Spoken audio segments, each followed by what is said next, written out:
Next question जो है वो किस चीज़ से रिलेटेड दे रहे हैं आपका, कि आपसे कह रहे हैं कि हायरार्की जो होती है वो डिसाइड करती है विच ऑपरेटर। आपको पता है कि जब हम हायरार्की की बात करते हैं तो हायरार्की में हम क्या कर रहे होते हैं, हायरार्की के अंदर हम डिसाइड कर रहे होते हैं कि कौन सा ऑपरेटर पहले एग्जीक्यूट होगा, which operator is going to be executed first. Hierarchy जैसे बॉडमैस रूल के अंदर हम हायरार्की देखते हैं, तो जब हम बॉडमैस रूल देखते हैं तो बॉडमैस के अंदर आपको पता है कि भाई किसी एक्सप्रेशन में अगर लिखा है a plus B multiply by C divided by 3, तो हम ये जानते हैं कि पहले डिवीजन यानी कि which operator is going to be executed first, ये आपको हायरार्की डिफाइन करती है। तो इम्पॉर्टेंट भी हो सकता है कि कौन सा ऑपरेटर इम्पॉर्टेंट, जो इम्पॉर्टेंट होगा वो पहले एग्जीक्यूट कर जाएगा, लेकिन इसके अंदर जो ये आंसर दे रहे हैं कि which operator is going to be executed first, यानी कि पहले कौन सा ऑपरेटर एग्जीक्यूट होगा, ये आपको हायरार्की बताता है। जिसका आंसर जो होगा वो क्या होगा, 2 होगा। अब देखें, अब ये क्वेश्चन दे रहे हैं कि रमेश की बेसिक सैलरी इनपुट लें आप, एक बंदे की आपने बेसिक सैलरी जो है वो क्या करनी है, इनपुट लेनी है। अब बेसिक सैलरी जो है BS, इसको आप क्या कर लेंगे, यूज़र से इनपुट ले लेंगे, स्कैनएफ करा लीजिए बेसिक सैलरी, ठीक है, थ्रू द कीबोर्ड, यानी कि स्कैनएफ करा लें। हिज डियरनेस, इसके बाद इसका एक अलाउंस आ रहा है जो डियरनेस अलाउंस कहलाएगा, DA। ये डियरनेस अलाउंस आप कैलकुलेट करेंगे कैसे, it is the 40% of its basic salary, यानी कि डियरनेस अलाउंस कैसे कैलकुलेट होगा, जो आपकी बेसिक सैलरी है इसको मल्टीप्लाई कर देंगे इसके 40%। 40% का मतलब क्या हो गया, 0.4 से मल्टीप्लाई कर दें, यानी कि 40% का मतलब क्या हो गया, 40 डिवाइडेड बाय 100, सही। तो ये 40 डिवाइडेड बाय 100 जो होता है वो 0.4 के बराबर होता है। तो अगर मैं 0.4 को बेसिक से मल्टीप्लाई करूँगा तो you will get the dearness allowance amount, ये आ गया। एंड हाउस रेंट, और उसके बाद आपने हाउस रेंट कैलकुलेट करना है, हाउस रेंट HR, जो कि किसके बराबर आ रहा है, 20% ऑफ बेसिक सैलरी, यानी कि उसी बेसिक सैलरी का अगर आप 20% कर दें, यानी कि 0.2, यानी कि 20 डिवाइडेड बाय 100, तो आपके पास क्या आ जाएगा, हाउस रेंट आ गया। नाउ राइट दैट, अब जब डियरनेस अलाउंस और हाउस रेंट दोनों आ गए तो अब आपने क्या चीज़ कैलकुलेट करनी है, ग्रॉस। तो जो ग्रॉस सैलरी होती है वो किसके बराबर होगी, आपकी बेसिक सैलरी प्लस, अब ये अलाउंसेस ऐड हो जाएंगे, dearness allowance plus house rent, इन सबको जब आप ऐड कर देंगे तो आपके पास क्या, कौन सी, ग्रॉस सैलरी आ गई। तो आखिर में आपने रिजल्ट मेंशन कर देना है कि इस बंदा जो है इसकी basic salary is equal to इतना, dearness allowance is equal to इतना, house rent is equal to इतना, और आखिर में gross salary is equal to, इन तमाम चीज़ों का सम जो होगा वो इस ग्रॉस में रहेगी और प्रोग्राम एंड हो जाएगा। तो आपको ये कह रहा है कि ये इस तरह का प्रोग्राम जो है इसको बना के बताइए। तो देखिए भाई, ये मैं बनाता हूँ, 1 मिनट, ये हमारे पास डाउनलोड हो गया है।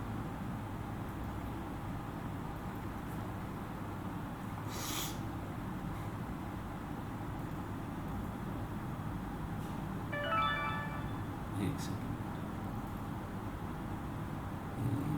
ये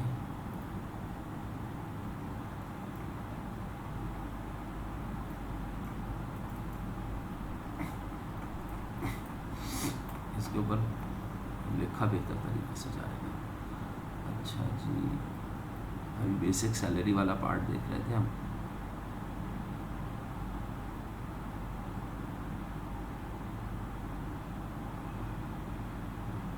हाँ, ये था, ठीक है बेटा, ये था ये 40% वाला। अब इसका सॉल्यूशन यहाँ पे दिया हुआ है, ये सॉल्यूशन मैं आपको दिखाता हूँ कि देखिए कैसे सॉल्व किया हुआ है। इन्होंने इसको सॉल्व किया हुआ है C लैंग्वेज के अंदर। अब यहाँ पे देखें C लैंग्वेज के अंदर जो दिया हुआ है, ये आप जब आप देखेंगे तो आपको अंदाज़ा होगा कि ये किस तरीके से वर्किंग कर रहा है। देखें,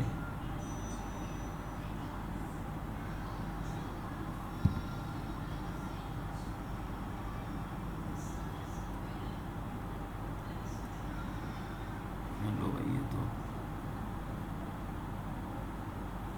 खैर चलो अभी इसको फ़िलहाल देख लेते हैं, फिर बाद में चेक करेंगे क्या। अच्छा अब आप देखिए, इन्होंने फ्लोट टाइप का एक वेरिएबल डिफाइन किया, कौन सा? Basic salary, dearness allowance, house rent और फिर ग्रॉस पे, ये 4 इन्होंने दे दिए। अब CLR SCR ये क्लियर स्क्रीन के लिए होता है। देखिए ये स्टेटमेंट हम यूज़ कर सकते हैं, CLR SCR, ये आप स्टेटमेंट जो है वो CLR SCR जो है वो आप यूज़ कर सकते हैं। अब ज़रा देखें, सबसे पहले इन्होंने क्या किया, एंटर द बेसिक पे ऑफ रमेश, और उससे आपने क्या कर लिया, स्कैनएफ ले लिया। जो स्कैनएफ लिया है वो कौन से वेरिएबल में ले लिया है, बेसिक पे के वेरिएबल में आ गया।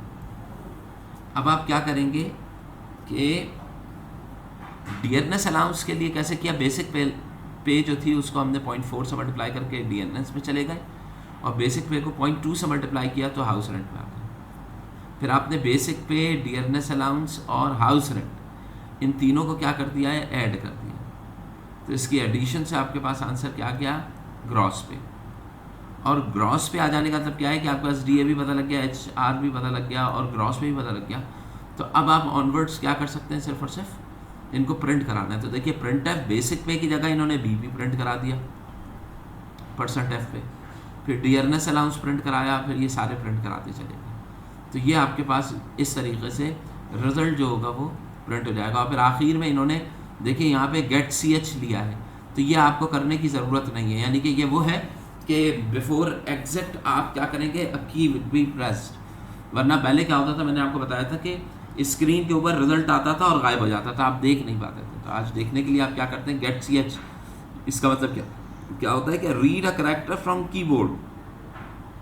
जब तक आप कीबोर्ड से कोई बटन प्रेस नहीं करेंगे ये स्क्रीन के ऊपर डिस्प्ले रहेगा।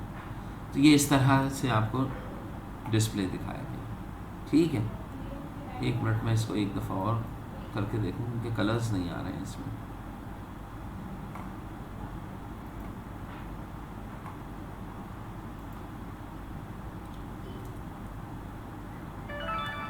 एक सेकेंड, कलर्स मौजूद है, 1 मिनट बेटा।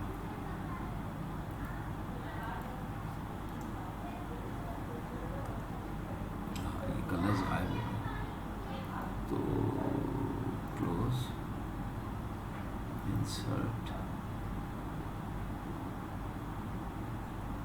ऑब्जेक्ट। 1 सेकंड बेटा रुकिएगा।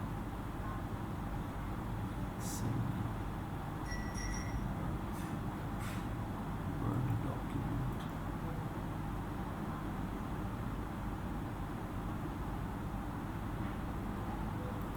एक मिनट बेटा।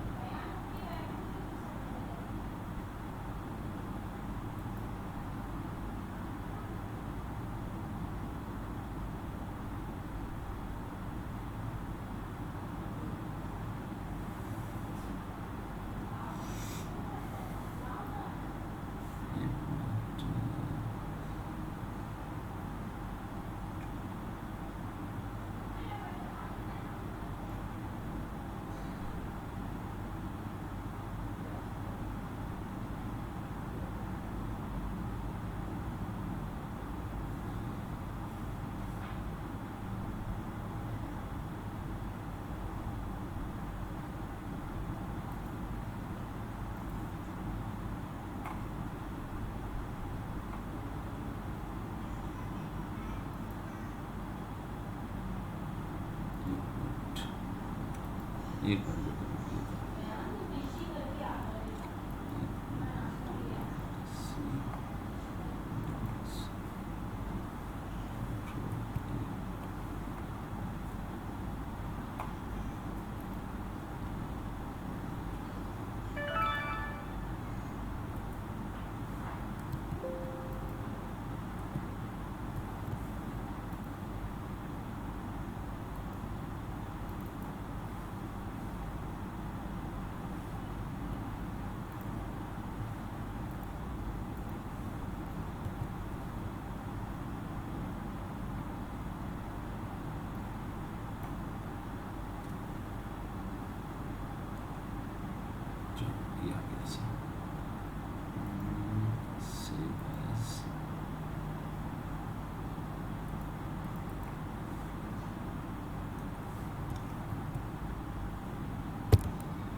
अच्छा बेटा, तो आपके ये जो प्रोग्राम अभी असल में कलर में नहीं डिस्प्ले आ रहा था, तो उसको कलर में लाने के लिए थोड़ा सा हमको ये करना पड़ा।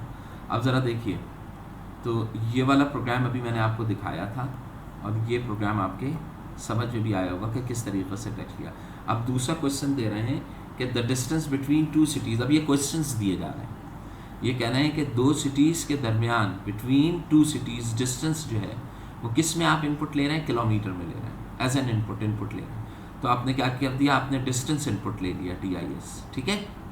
अब आप डिस्टेंस इनपुट लेने के बाद थ्रू कीबोर्ड के जरिए ले रहे हैं। Write a program to convert the and print the distance in metres, feet और इंचेस। यानी कि जो भी इनपुट डिस्टेंस लिया है इसको आप मीटर में कन्वर्ट करें, किलोमीटर से, इंचेस में कन्वर्ट करें और फीट में कन्वर्ट करें।